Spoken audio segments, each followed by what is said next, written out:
Ini adalah lanjutan video pembahasan soal untuk buku soal-soal Kiat Sukses USDA 2021, paket 1.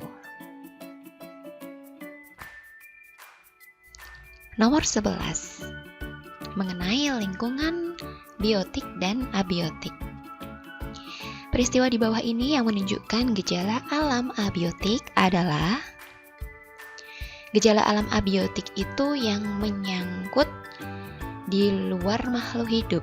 Jadi peristiwa yang timbul akibat interaksi antar komponen abiotik dalam ekosistem yang tak hidup.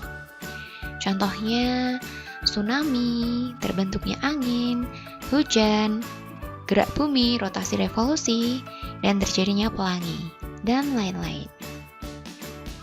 Nah, kalau gejala alam biotik berarti peristiwa atau kegiatan yang dilakukan oleh makhluk hidup. Contohnya penyebaran virus, penyebaran hama, punahnya suatu organisme, perkembangan tumbuhan, dan lain-lain. Kita kembali di soal, yang manakah yang menunjukkan gejala alam abiotik? A. Perubahan arah angin pada saat musim pancaroba. Nah, di A ini tidak ada aktivitas makhluk hidup, berarti sudah ketemu A adalah gejala alam abiotik. Yang B, ini ada aktivitas makhluk hidup yaitu eceng gondok, pertumbuhan eceng gondok. Ini adalah gejala alam biotik. C, mekarnya bunga amarilis, biotik juga. D, hama tikus menyerang sawah, gejala alam biotik juga. Jadi 11 jawabannya A. Nomor 12, diberikan gambar interaksi antara makhluk hidup. Berdasarkan gambar di atas yang merupakan contoh simbiosis komensalisme adalah simbiosis komensalisme sendiri hubungan antara dua organisme yang berinteraksi di mana salah satunya untung, namun pihak lain tidak dirugikan maupun tidak diuntungkan, jadi tidak mendapatkan apa-apa. Nah, dari kelima gambar tersebut, manakah yang komensalisme? Baik, gambar nomor 1 dan nomor 4. Nomor 1 itu ada tumbuhan paku dengan inangnya. Yang nomor 4 itu ada tumbuhan anggrek dan pohon yang ditempatinya. Itu komensalisme. Jadi yang untung adalah tanaman pakunya sama anggreknya. Nah, pohon yang ditumpangi itu tidak rugi, tidak untung. Kalau yang nomor 2 itu ada jala dan burung, simbiosis mutualisme. Jadi keduanya sama-sama untung. Yang nomor 3 itu lebah dan bunga. Ini juga keduanya sama-sama untung, mutualisme. Yang kelima, ini gambarnya agak tidak jelas, itu gambar putri malu yang menempel pada tumbuhan lain, parasitisme. Yang untung tali putrinya, yang rugi tumbuhannya, karena tali putri menyerap nutrisi dari tumbuhan lain karena nggak bisa fotosintesis sendiri. Jadi untuk nomor 12 jawabannya 1 dan 4 B.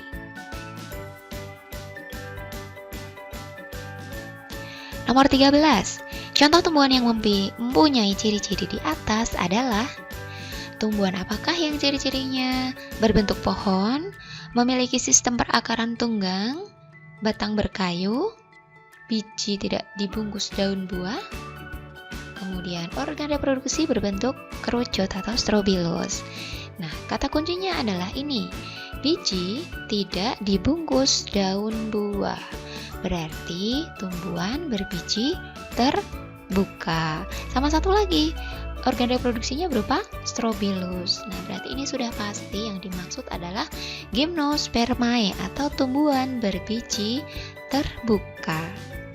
Apa saja contohnya? Ada pakis haji, pohon damar, ginkgo biloba, melinjo, dan pinus.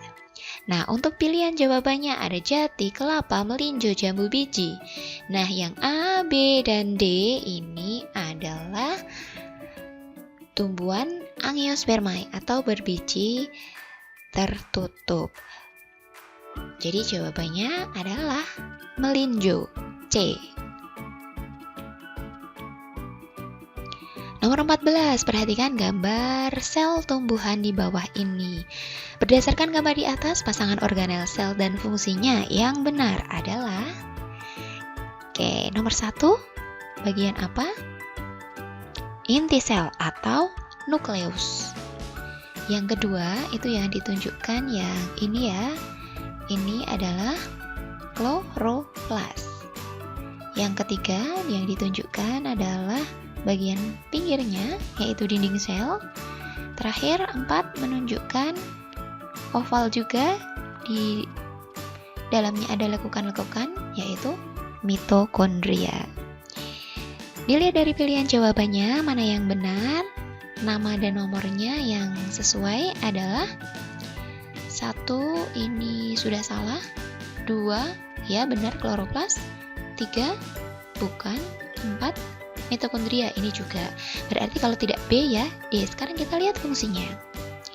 Kloroplas, apakah untuk mengatur seluruh kegiatan di dalam sel? Bukan. Yang mengatur seluruh kegiatan di dalam sel adalah inti sel. Sedangkan kalau kloroplas, fungsinya sebagai tempat fotosintesis. Nomor 2 salah. Nah, jadi jawabannya nomor 4. Mitokondria itu fungsinya sebagai tempat respirasi sel sehingga menghasilkan energi. Nah, yang belum dibahas yang ini, dinding sel. Dinding sel itu fungsinya yang ini, melindungi bagian dalam sel. Jadi nomor 14 jawabannya D. Nomor 15, ada gambar tulang persendian. Jenis sendi yang dibentuk oleh kedua tulang pada gambar di atas dan arah gerakannya adalah. Nah, berarti ini yang dimaksud adalah sendi yang berada pada tulang belakang sama yang ada di pergelangan tangan. Sendi apakah? Apakah sendi peluru? Sendi peluru itu arah geraknya ke segala arah. Jadi ya nggak bisa. Kalau tulang belakang tidak bisa ke segala arah. Apakah sendi geser? Arah gerakan antar tulang yang satu menggeser yang lain. Oke, ya, karena ini tulang belakangmu sama tulang di pergelangan tangan itu gerakannya terbatas, ya, maka benar, sendinya adalah sendi geser, hanya menggeser satu sama lain. Engsel bukan, engsel itu gerakannya ke satu arah. Dia sendi pelana juga bukan, sendi pelana itu arah gerakannya dua arah. Oke, nah ini contoh-contohnya. Sendi peluru itu berada pada antara tulang belika dan tulang atas. Dia gerakannya bisa ke segala arah. Sendi engsel di tulang lengan atas dan tulang hasta gerakannya satu arah. Sendi putar itu gerakannya memutar, berada di antara tulang kering sama tulang betis. Kemudian sendi pelana tadi dua arah, berada di antara tulang pergelangan tangan dan tulang telapak tangan. Kalau geser itu di antara tulang-tulang pergelangan tangan maupun kaki.